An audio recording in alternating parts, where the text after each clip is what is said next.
حضرت حسن رضی اللہ تعالیٰ عنہ مسکرانے لگے. قرآن سن کر وہ تو عمل کرنے والے ہوتے ہیں.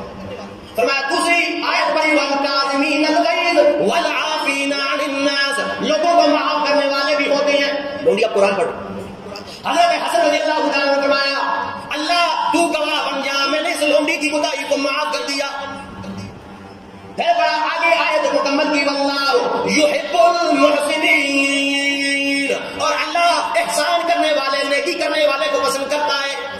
حضرت حسن رضی اللہ تعالیٰ نے فرمایا میں نے اپنے غصے پہ کنٹرول بھی کر لیا ہے اور تمہیں معاف بھی کر لیا ہے. اللہ تو گواہ بن جا، میں نے اپنی لونڈی کو اللہ کے لیے آزاد بھی کر دیا. وہ تھے اس پہ عمل کرنے والے قرآن کے. اس لیے تو اللہ کے نبی کے صحابی تھے اور اللہ نے ان کے لیے ان کی دفاع قرآن مجید میں کی. یہ صحابہ کرام